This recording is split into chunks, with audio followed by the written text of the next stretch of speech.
So welcome everyone to our series in Industry Insights. And we're excited today to have Selena Warden from STA with us.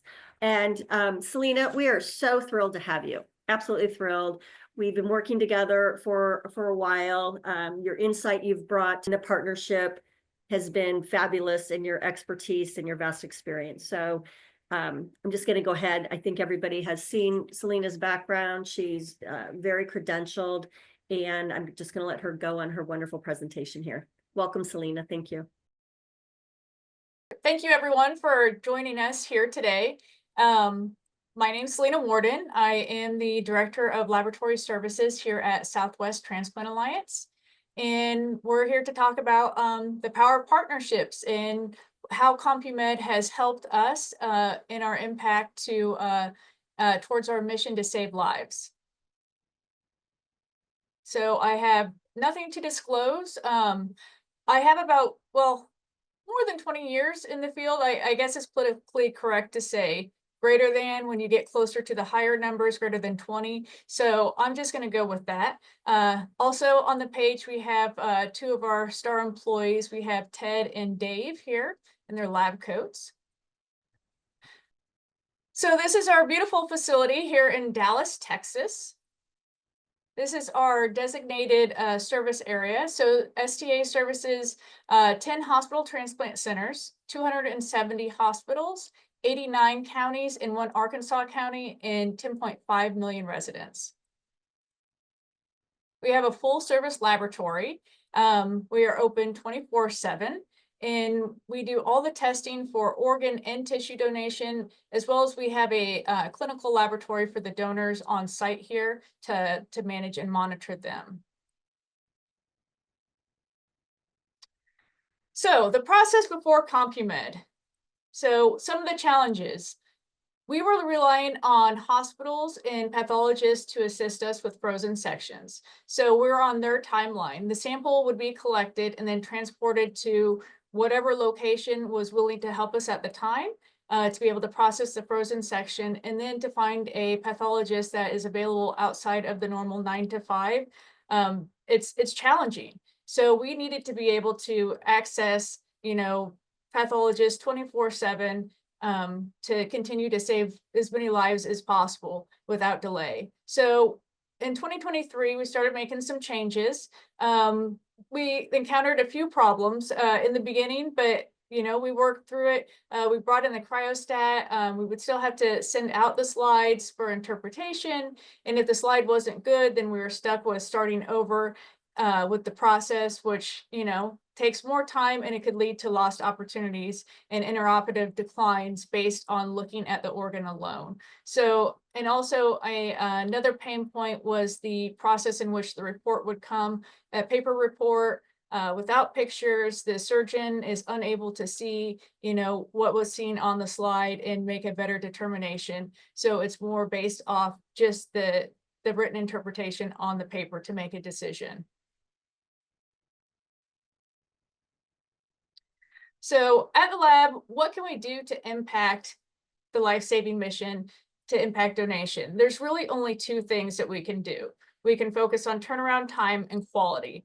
So we have a staff of 12 that work 24/7. Well, they cover 24/7. They don't work 24/7. So everyone is cross-trained in all the areas. So in 2023, that's when we really started focusing on what we can do better to improve the process. So we started automating things, we brought on additional testing, and we partnered with CompuMed to digitize our pathology. So the impact of the changes we made in 2023 led us to be the Lab of the Year runner-up for Medical Laboratory Observer. It was a national award, and we were also recipients of global recognition from the Univance of Healthcare Excellence. So to make an impact, we must understand the importance of the task at hand. So I'm just going to go through what may seem basic for most, but some might not understand the full scope of it. So why do we perform frozen sections? They play a crucial role in ensuring safety, quality, and the viability of organs. So they detect malignancies in diseases. They confirm organ integrity in cases where there's some concerns about pre-existing conditions. And then also they help surgeons and recovery teams to be able to make quick intraoperative adjustments, ensuring only viable organs are recovered. So this means faster pathology results, which also means reduced ischemic time, ensuring the quality and acceptability of the organ. So what's required? A histologist, a pathologist, pathologist staffed on site, on call 24/7, and then of course, lots of money. Well, not with partnering with CompuMed. We don't have to have all that. We just need a great partner. So simplifying the process, we have typical laboratory scientists, a scanning microscope, and remote pathology available 24/7, which means we're not making phone calls trying to hunt someone down willing to do a read for us at all times of the night. So, and then once the pictures are scanned, they're digitized and a link is sent in real time for the surgeons to view. And they can view it on their phone, they can view it on a computer screen, but it's easy for them to make a quick decision to say, yes, let's move forward. So the improved process is really just these 4 steps, right? So the biopsy is collected, there's the processing of the sample, there's the digitizing of the slide, and then the interpretation that can be viewed at any location. So this is just a quick snip of our metrics from 2023. As you can see, we monitor how many samples we get in, and then we have suboptimal cuts or stains. So we get instant feedback from the time we upload the slide images to CompuMed. The feedback is instantaneous. They let us know if we need to redo it or if there's an issue, or if they're able to say, it's a great slide, here's your result. And so we monitor that along with the turnaround time. And as you can see, our goal is under an hour, and there's not been one time where it's been over an hour from the time of upload to being reported. So we also monitor the quality of the cutting and staining. And we had, a couple areas here where it was 18% and 16% of, not so good slides. So that's when Fernando reached out to us, which Fernando is a PA that has been, great to work with. He's helped us with our processes, with the quality of the slides, the training of the staff, and just understanding the importance of having a good cut in the staining process and how to get the best sample for the best read for the best outcome. Now, I'm going to kick it to Fernando to talk a little bit about what he did with the staff when he came in. He's come on site here a couple different times to help out with training. He's done virtual trainings with us, and then we also meet every other week. So the support has been fantastic. Hello, everybody. Thank you so much, Selena. It was a pleasure working with you guys, implementing these systems. We work with the Dr. Peters CROI embedding system.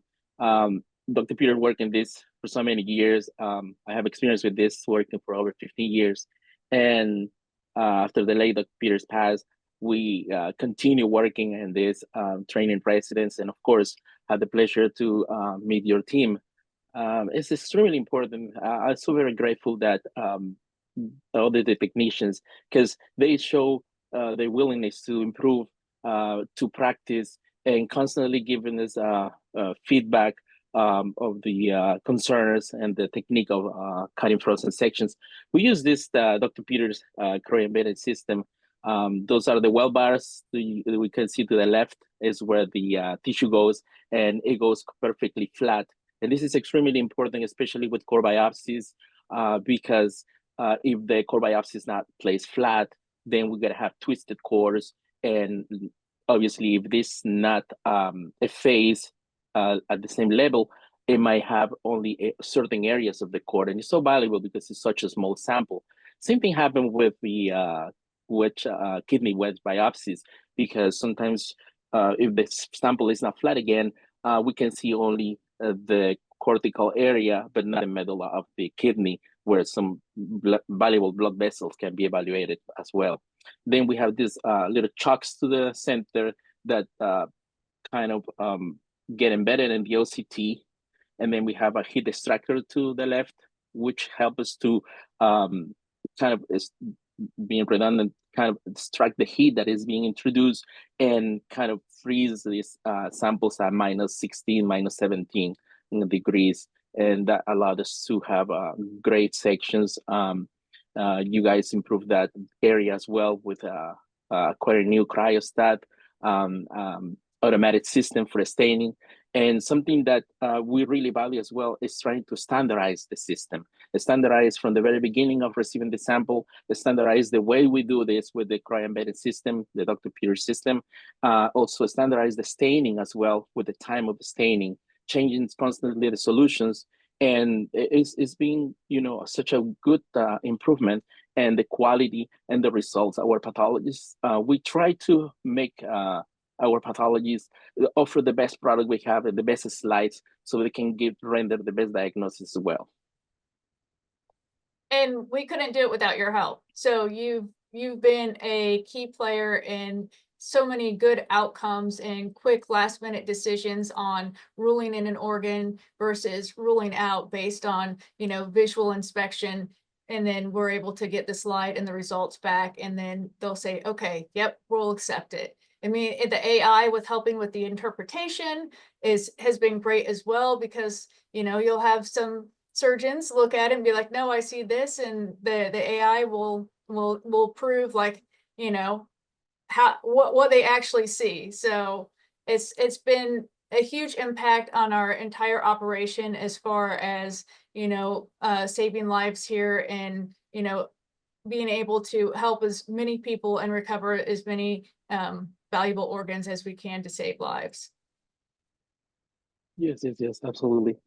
It's over 100 years of frozen sections, and the H&E, this magenta bluish stain, but such an amazing way to open this window into how the cells behave, how the cells are, the status of the cells, and the cells that are eventually, as you said, saving a life and being viable, and kind of looking and knowing that the sample, the kidney, the liver that is going to be placed on this person is absolutely viable, and it definitely gonna save that life. It's such an amazing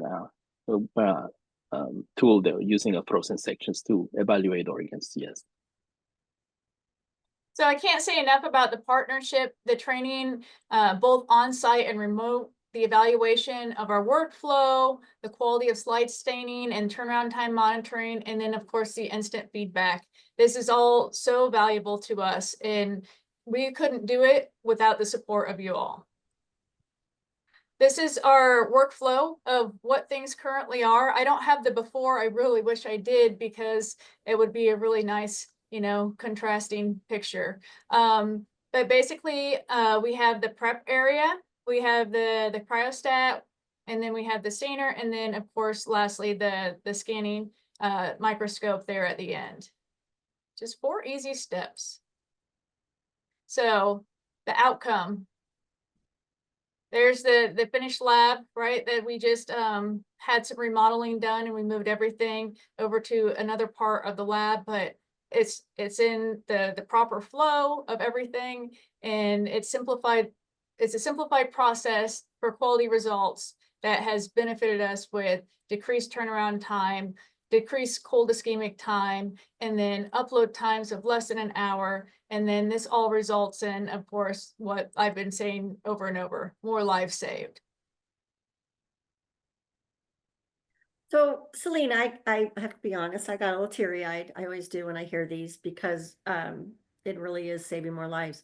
And Fernando, we're thrilled you're part of our team also.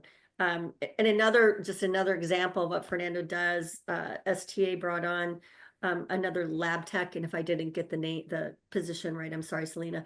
And Fernando will QA the work from their training. So we're getting ready to send that back to Selena and her team on that. Selena, I have a couple questions, if you don't mind, because I know you've worked with many of our pathologists, and we have, as you know, liver experts and kidney experts. And I saw on your time there, reporting. Is there a difference in when the kidney results get back to you and the liver results, and how does that help in your potential organ donation, to be able to offer an organ? So I don't differentiate between the turnaround time of the types of organs, but that might be interesting to look at. Obviously the kidneys can, go for a little bit longer on pump. It's the liver would be a little bit more critical. I left something out though. It's not just kidney and liver, right? So we've had the random different body parts show up, and we said, we go through the main process, and at first it's like, okay, well, what can we do? Because your pathologists are specialized in liver and kidney. So what happens when we get a lung or an esophagus or some random body part that, they need a frozen section on? Are we stuck? We thought we were. We thought we were going to have to try to resort back to trying to find a local pathology group that could help us 24/7. That's not the case. You all reached out to another pathology group and got specialists that can do any type of read. So now if we have that random esophagus come through, we don't have to worry about hunting down someone who's able to read it. We just go through the normal process that we went through previously. And, it's, again, leads to more lives saved. And that's a great example, which is why we love having, the OPOs we work with and the other OPOs, and whomever else happened to sign up, because we all rise and we all benefit from that. So we incorporated that into our entire process. So all the OPOs that we work with have the benefit now of using the non, kidney liver, because it's now normalized into our workflow also. And as you know, we do have the pathologist 24/7, and they're very focused on transplant. And if you look at their experience, I try to do the calculation in total, and I'm not exaggerating, there's 60 years worth of transplant experience when you combine all of them together, because they're very focused on that. And it was great, when we first, it wasn't great when we first encountered the different body parts, because it put some stress on the staff on knowing what to do. But again, Fernando supporting them with, how to go about, processing these samples, because they weren't used to it, right? It's the same process, maybe slightly different technique on where to cut or how to cut. But he supported us there. We did try to reach out when we first came across it, and the first time it happened, and we did find a pathologist that would read it.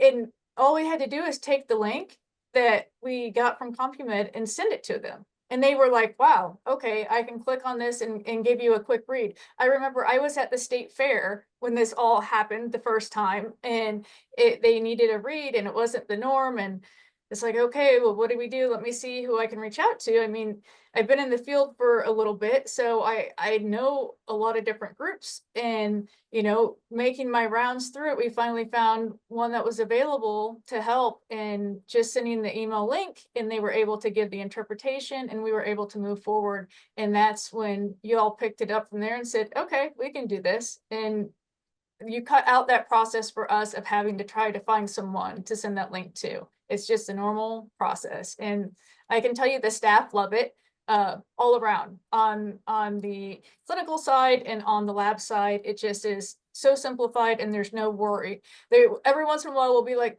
oh, we got to send, this biopsy. Where do we need to send it? It's like, normal process, send it to the lab, right? Don't freak out. We can do it all. They're like, oh, that's right. So it's just been such a great partnership in being able to grow with you all and incorporate, all the different challenges, and then incorporate solutions that, end up working well for everyone. It's been a huge impact. Hey, there's a question about how long does it take to train a tech to do their own frozen sections? I would say it depends on the tech, right? And their commitment to actually sit down and practice. We've had some where it takes them probably 3 months because they're busy learning other areas. And then we've had some that will go through and they'll be done within a week.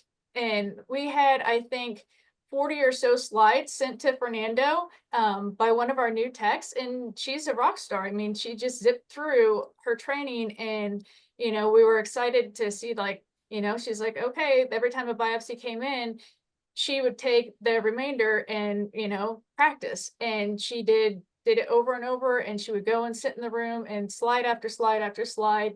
And, once she has a thumbs up, but even so, once she's trained and she understands the process, even if she has a bad slide, we're going to get that feedback instantly. So we're going to know. And each month with the quality metrics that y'all provide us, I'll go through and I'll look at, which ones were, borderline not acceptable or unacceptable. And there's only a few, right? Out of the number that we do. I don't think we've ever had zero, but that's probably not uncommon, right? But as many biopsies as they do.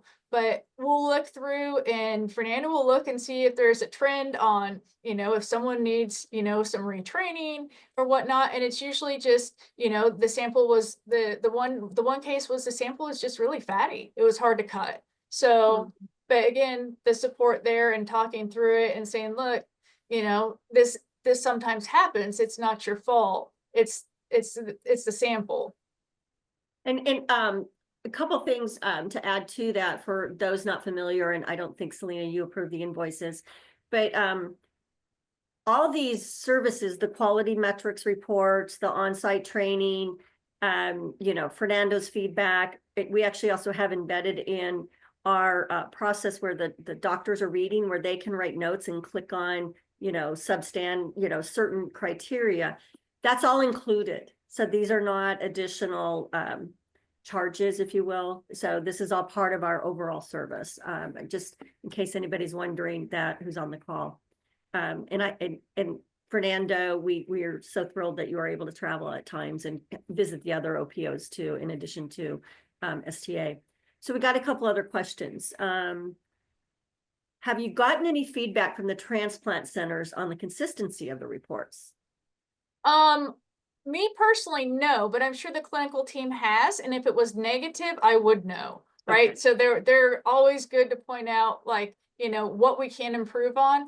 But I would say overall, the consistency of how the reports go, it's a huge win. I mean, them being able to see for themselves, not just taking, the pathologists, obviously, they're the ones doing the interpretation. They know what they're looking at, but the surgeons want to see it too.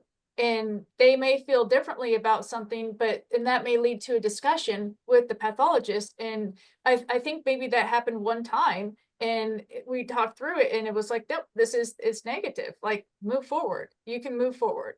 So there was concerns on what the surgeon thought they saw versus the pathology interpretation. And again, those dots were connected, and we were able to move forward. So another question just came in. Are you bringing biopsies from DCD donors to your lab?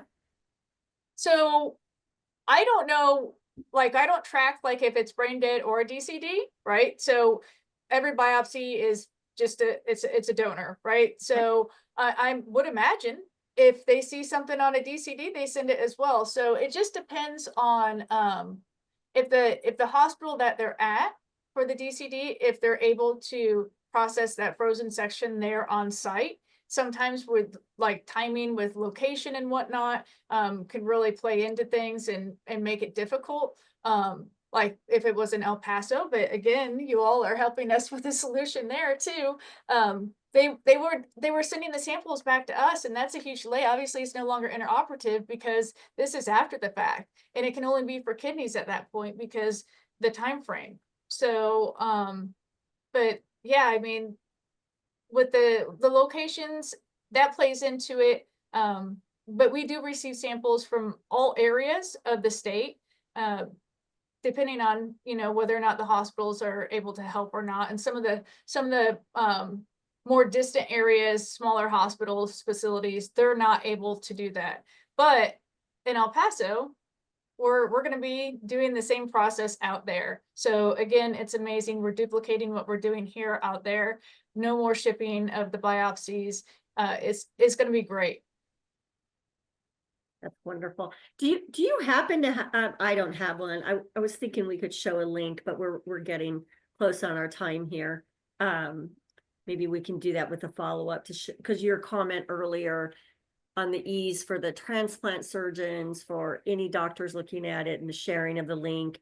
And you know, the ability, there's also the QR code on there for them to scan it, and they can see the AI also. So we'll, I should have had one teed up ready to go. Yeah, that would have been a good idea to put in here. Yeah, But that's even okay. our We'll do it medical, next time. We'll have you on again. right, even our medical director, Dr. Roush, she can look at it too. So if she chooses to, like, even though she's not doing that interpretation, if she wants to view it, she can, and she can give the feedback as well. It's just such a good partnership all around, and it's so simple that anyone can do it. And again, back to the training, it depends on the person, but it's not long.